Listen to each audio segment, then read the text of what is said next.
Friends, welcome in this second part of the making of Indian constitution. हम लोगों ने इसके पहले पार्ट में पढ़ा the meaning of constitution, the definition of constitution, why does a democratic country need a constitution and why the Nepal needed a constitution, है ना। तो हम लोग स्पेशली इस पार्ट में पढ़ेंगे कि इंडियन कॉन्स्टिट्यूशन के बारे में, कैसे हमारा इंडियन कॉन्स्टिट्यूशन बना। लेकिन इसको वीडियो स्टार्ट करने से पहले अभी तक आपने अगर मेरे चैनल को सब्सक्राइब नहीं किया तो चैनल को सब्सक्राइब कर देना, वीडियो को लाइक कर देना और साथ ही साथ बेल आइकन को प्रेस कर देना ताकि आपको आने वाले सभी के सभी वीडियो आसानी से मिल सके।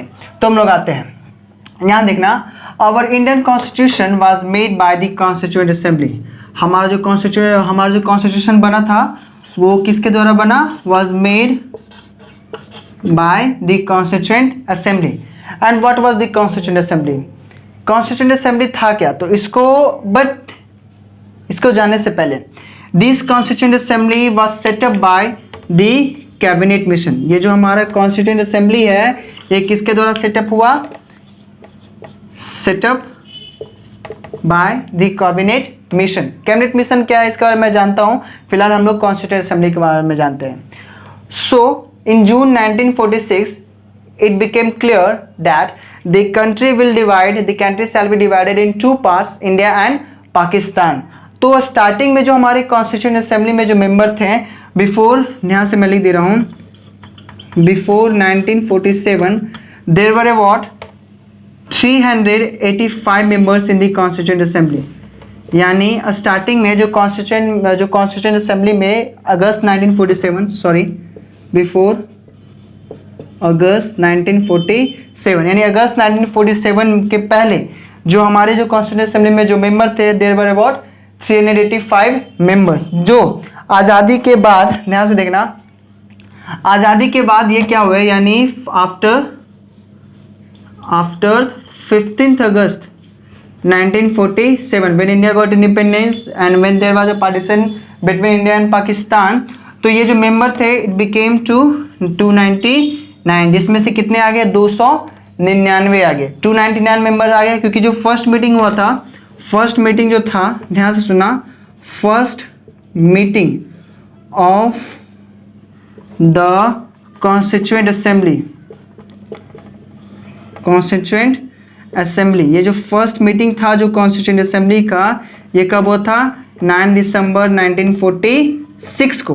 पहला मीटिंग जो था वो 9 दिसंबर 1946 को हुआ था। लेकिन ये कितने आगे तुम्हारे, ये जो जब पार्टीशन हुआ तुम्हारा, यानी इस टाइम के जो मेंबर थे वो 385 मेंबर्स थे इस टाइम। लेकिन जैसे ही पार्टीशन हुआ, पार्टीशन यानी आफ्टर 15 अगस्त 1947 में कितने आ गए तुम्हारे मेंबर? 299 मेंबर आ गए। कितने आ गए? 299 मेंबर आ गए। And what was the responsibility of these members? The members of the constituent assembly, they were totally responsible to draft the Indian constitution. That is why they took 2 years 11 month 18 days, 2 साल 11 महीना और 18 दिन इन्होंने क्या लिया था? Time लिया था। 2 years 11 month and 18 days, ये क्या लिए थे तुम्हारे? 2 साल 11 महीना और 18 दिन क्या लिए थे तुम्हारे? टाइम लिए थे। ठीक है, कितने टाइम लिए थे? 2 साल 11 महीना 18 दिन।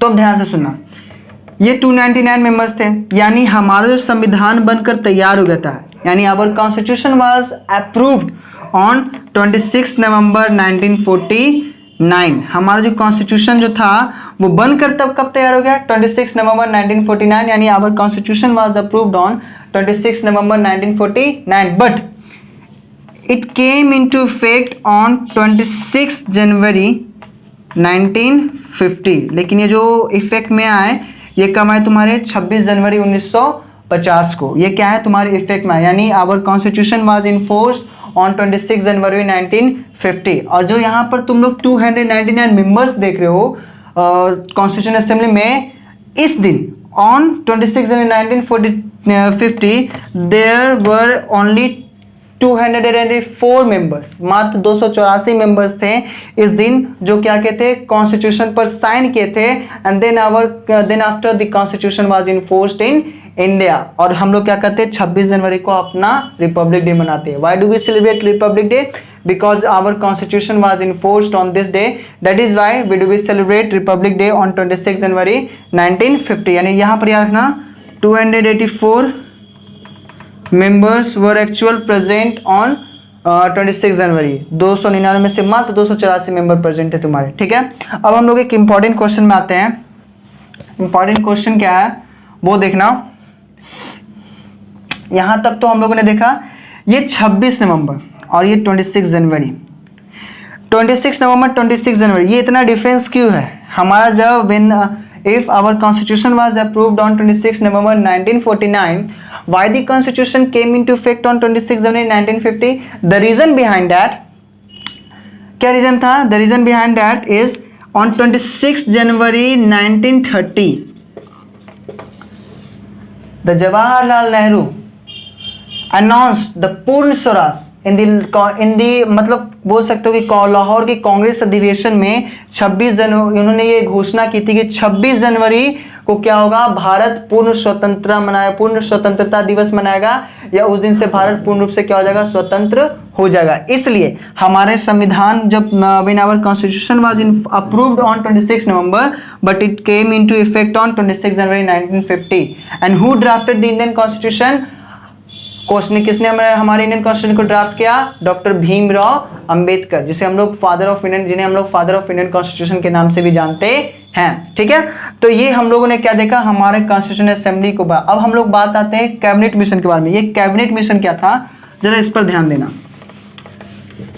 What was cabinet mission? तो ध्यान देना कैबिनेट मिशन क्या था।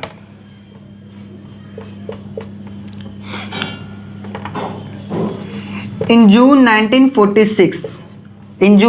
1946 लॉर्ड एटली, ध्यान से देखना, लॉर्ड एटली जो थे he sent cabinet mission in India that was consisting of 3 cabinet ministers। ये कितने कैबिनेट मिनिस्टर कंसिस्ट करते थे? 3 कैबिनेट मिनिस्टर्स इसमें थे। इनका कैबिनेट मिनिस्टर्स का नाम क्या था, तो वो ध्यान से सुनना। पहले का जो नाम था वो था लॉर्ड पैथिक लॉरेंस। सेकेंड जो मिनिस्टर्स थे कैबिनेट मिनिस्टर, उनका नाम था सर स्टैफर्ड क्रिप्स। और जो थर्ड थे वो थे मिस्टर एवी अलेक्जेंडर। यानी these were the 3 cabinet ministers that came in India। What was the main objective of cabinet mission? यहाँ पर से क्वेश्चन होता है कि what was the main objective of main objective क्या था कैबिनेट मिशन का? To help India। किस लिए हेल्प करने के लिए? 2 reason. To get independence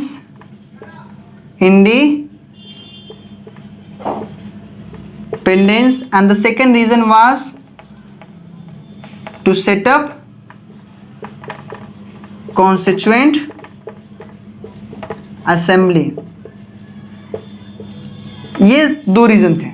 Why the cabinet mission? What was the main objective of the cabinet mission? The main objective of the cabinet mission to help India to gain independence as early as possible and also to set up a constituent assembly so that our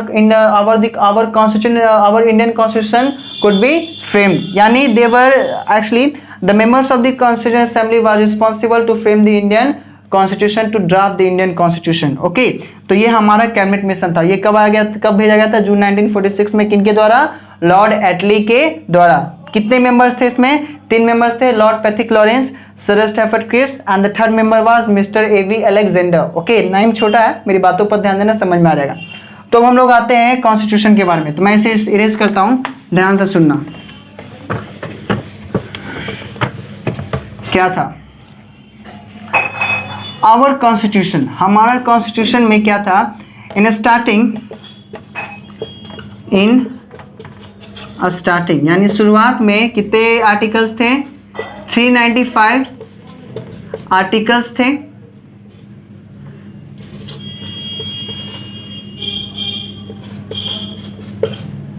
आठ schedule थे और 22 क्या थे? Parts थे। शुरुआत में जो थे वो कितने आर्टिकल्स थे? 395 आर्टिकल्स थे, 8 शेड्यूल थे और 22 क्या थे? पार्ट्स थे। बट एट प्रेजेंट, लेकिन अभी वर्तमान में कितने हैं? तो वो ध्यान से सुनना। At present 448 articles, 12 schedule and 25 parts.